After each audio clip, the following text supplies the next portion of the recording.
এই বিষয়টায় পরে বলছি। হ্যাঁ, তো আমার যেটা বলার বক্তব্য হচ্ছে, দেখুন, মানে আমি অত্যন্ত ডিসহার্টেন্ড যে এই যে কাশ্মীর মাঙ্গে আজাদি, তারপরে আরো মণিপুর মাঙ্গে আজাদি, এই জাতীয় স্লোগান আমি মনে করি এরা বিচ্ছিন্ন। এরাই বলছেন যে কোনো রাজনৈতিক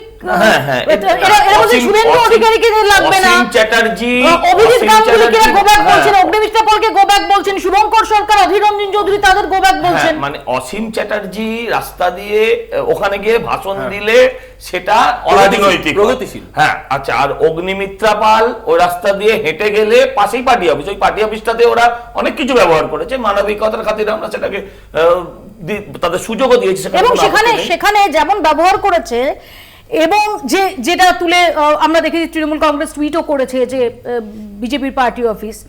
আবার এমন অভিযোগও আছে যে সেখানে তোমাদের একাধিক নেতা, তাদের ছবির তলাতেও অনেক কিছু লেখা হয়েছে। হ্যাঁ, অনেক পোস্টারের তলা অনেক কিছু লিখেছি, আমরা সেগুলোকে মেনেছি, কারণ বৃহত্তর স্বার্থে আমরা সেগুলো অ্যাকসেপ্ট করেছি। কিন্তু আমার মুশকিল হচ্ছে, এই যে ধরো শুভঙ্কর দা যাচ্ছিল, শুভঙ্কর দা এই আজাদি স্লোগান শুনে স্বাভাবিক উজ্জীবিত ভাবছে বোধহয় এতো আমরা দিল্লিতে ওখানে আমাদের বিভিন্ন স্লোগান যখন দিয়েছে, কংগ্রেস সেখানে সমর্থন দিয়েছে, এখানেও যখন ওরা স্লোগান দিচ্ছে, গেলেই যে হঠাৎ করে বেরো করবে, এটা তো বুঝতে পারিনি, স্বাভাবিক।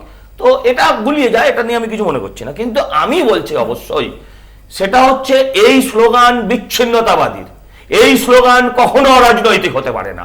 অরাজনৈতিক তকমা নিয়ে যে রাজনীতি হচ্ছে, আমরা এই রাজনীতির বিরুদ্ধে। আমরা কি কি কারণে চেয়েছিলাম লড়াইটা করতে নেমেছিলাম, আমরাও রাতে ছিলাম, আমরা যতটুকু আমাদের ক্ষমতা আমরা রাস্তায় ছিলাম, প্রতিবাদে সামিল ছিলাম, কি আছি, সামিল ছিলাম না আছি। আমাদের কি কি ছিল দাবি? একটা হচ্ছে শুধু আরজি করে নির্যাতিতার শাস্তি চাই, এটা কিন্তু একমাত্র দাবি ছিল না। আমাদের দাবি ছিল, প্রথম দাবি ছিল যে আরজি করের যে খুন, ধর্ষণ, রেপিস্ট, তাদের শাস্তি চাই এবং চরমতম শাস্তি চাই। আর যেটা ছিল, সকলে যারা গেছিলেন, যারা বাতাস করছিলেন, যারা খাবার দিচ্ছিলেন, যারা জল দিচ্ছিলেন, যারা সারা রাত ধরে বসেছিলেন পাশে আন্দোলনের সঙ্গে হাততালি দিয়ে স্লোগান দিয়ে, তাদের বক্তব্য ছিল আমার ঘরেও এরম একটি মেয়ে আছে, আমারও একটা বোন আছে। আসলে আমরা যারা রাস্তায় রাত্রিবেলা নেমেছিলাম তারা প্রত্যেকে ছিলেন, তারা প্রত্যেকে এইটা চেয়েছিলেন যে ধর্ষণ মুক্ত এবং ধর্ষক মুক্ত সমাজ তৈরি হোক। কিন্তু আমরা দুঃখিত, আমরা তাও কোনো কথা বলিনি যখন তারা হাতরস, উন্নাও এই ধরনের কথা বলেছিলেন। তাদের বানতলা ধানতলা এই জাতীয় কথা, কোনো কথা তাদের মাথায় ছিল না। তারা এই কথাগুলো বলেছিলেন, কিন্তু তাতেও আমরা রিয়াক্ট করিনি। কিন্তু গতকাল যে ঘটনাটা আমরা দেখেছি, তাতে আমার মনে হয় জুনিয়র ডাক্তারদের কাছে এখন সময় এসছে তাদের ক্লিয়ার করা যে তারা চাইছেনটা কি।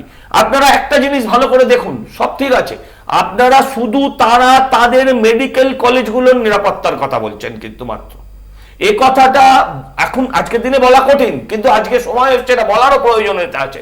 কারণ মেডিকেল কলেজের বাইরে তারা আর কোনো কথা সেই অর্থে বলছেন কি